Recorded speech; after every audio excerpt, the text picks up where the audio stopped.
If you're into sim racing, if you're into flight simming, and you want more immersion into that world, look no further than haptic feedback. Okay, I'm going to talk you through the three kinds of haptic feedback that are out on the market right now, and then my personal recommendation, which will be the third one. So let's dive right in.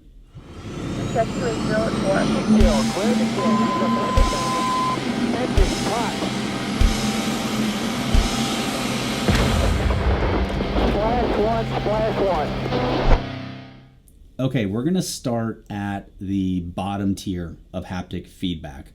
And again, these are just my thoughts. I have tried all of these. I have owned all of these. And so this is just an honest opinion. So the first kind of haptic feedback on the market that is probably on the cheaper level are like the pads that you can sit on that have built-in motors to them. I know Next Level Racing sells one. I think it's called their H8 Pro or something like that. And I've tried it and I returned it within 5 minutes, and here's why. It feels like those cheap massage toys, right? That just vibrate one little tiny section of your body. It just feels like something's vibrating. It does not in any capacity make you feel like you are immersed in that world whatsoever. Okay, I would stay away from that at all costs. That's on the low end. On the high end, you have a product like the Butt Kicker Gamer Pro. That costs $350. I own one. I do think it's great. I do think it's overpriced.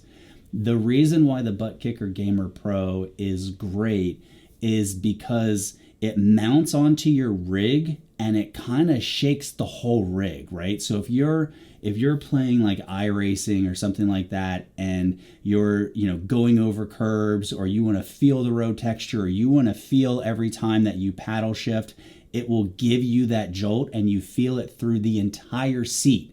You don't feel it in one tiny spot on your back like the haptic pads do.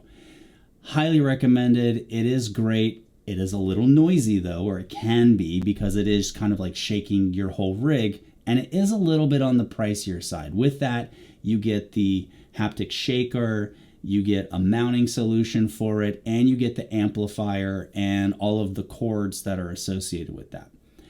That's great. What I want to talk to you about primarily in this video is a solution that I have found that I think provides better haptic feedback than the Butt Kicker Pro, and it's cheaper than the Butt Kicker Pro. And personally, I love the mounting solution way, way, way better.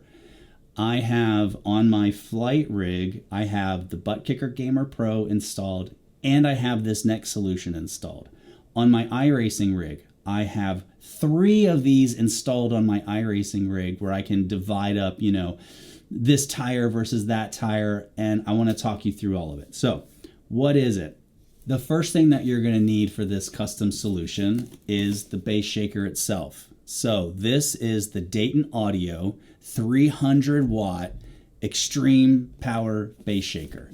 So this particular bass shaker gets mounted. I mount it directly to the seat, right? So I find a space under the seat, I drill holes in it, and I will show you my mounting solution. If you are uncomfortable with drilling holes in your rig, then this solution is not for you. Move on to the next video. Go get the Butt Kicker Gamer Pro.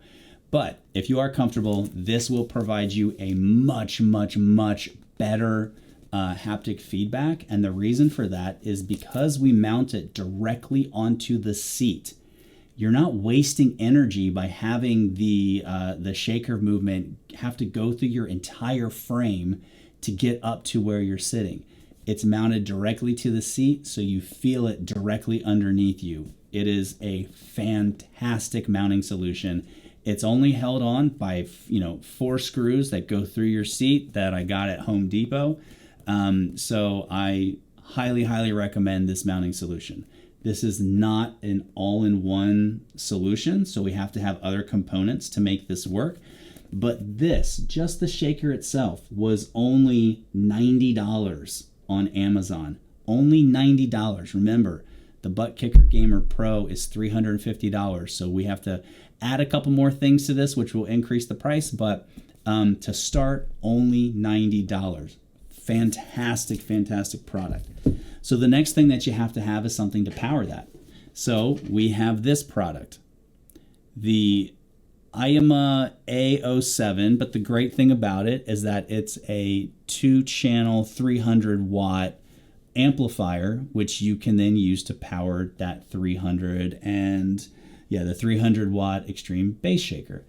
So the great thing about this product is that if you have this amplifier kind of like mounted on your rig somewhere and you're, racing or you're flying and you just feel like you have a little too much haptic feedback, you just have this one quick knob that you just turn down and it just turns down all the effects. So absolutely love this product. Now, to get this connected to the shaker, you need some banana cables. So I'll talk about that in a second. This amplifier is only $80. So now we are only talking a price tag of $170 for the two main components, okay? So let's talk about the accessories that you need to have everything kind of like linked together and then to your computer. So the next thing you need are the banana cables. This is what I've purchased in the past. Again, it's 10 feet long. Banana cables. It plugs directly into the back of the amplifier and then it plugs directly into your shaker. This is a pack of 2, okay? And this was $40, right? So about $20 per cable. So the next thing that you need is just a way to get sound out of your computer. So because I have so many of these, I started resorting to the Rocat Juke, which is just great. It just plugs right into a USB port and it turns into a sound card in your computer. And then you just select this as the sound out port to, whatever your Sim Hub or Sim Haptic, whatever software you're using. So again, this is great. So this uses a 3.5 millimeter jack, which goes into this part of it. And then the other part of it, you need to have RCA. So you can find those cables on Amazon. I'll have a link for the one that I use, $9. This also $9, okay? So we're really looking at, when it's kind of like all said and done, it's a little more than half the cost of a Butt Kicker Gamer Pro for way, way better haptic feedback, in my opinion. I'm going to kind of walk you over to my rig right now and show you how I have it installed. I have a Next Level Racing flight sim rig, and then I have a track racer rig for iRacing. And so let's go over to the rigs and look at how we have those installed. Okay, here's my flight sim rig, and if we look underneath it, you'll see the different mounting solutions that I have. So this is the Butt Kicker Gamer Pro. You can see that it comes with the mounting hardware right there, and it just attaches onto that mounting hardware. Again, this does shake the whole frame when it works, and that's how you feel things, and it's way, way better than using a haptic pad. But you can see that obviously has to shake through the entire frame to get to your body. The other solution is mounted right up there. That is what we've been talking about. And if we look at it from the top portion, all I had to do to get this mounted was pull this pad off and drill through those 4 holes. This is metal, okay? That's metal. Drill through the 4 holes. You make sure you get them all lined up perfectly. And then it's mounted directly onto the bottom of your chair and you feel it so much more. And then right here is the amplifier. And so if I want more feedback, just turn this up and down, pretty basic.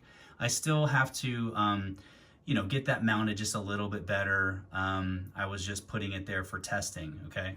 But now let's talk about how I have this mounted on my racing rig. So this is the product right here. And as you can see, I kind of did the same thing. I just went through the seat, drilled through. These are the 4 screws, 2 right there, and then 2 at the bottom. And then you can also see I have smaller versions of this for the left and the right.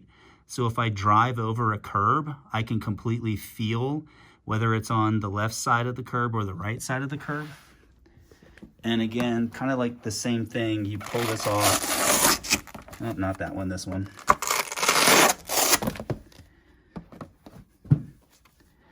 And it's just 4 holes right there.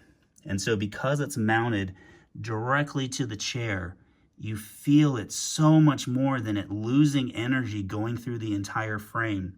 And over here is where I mounted the amplifiers for it. So I have one for the engine, that's the one in the back, and then I have one for all the road, so I can feel, you know, the bumps and the curbs and all of that stuff. And so while I'm here, I can easily turn things up and down.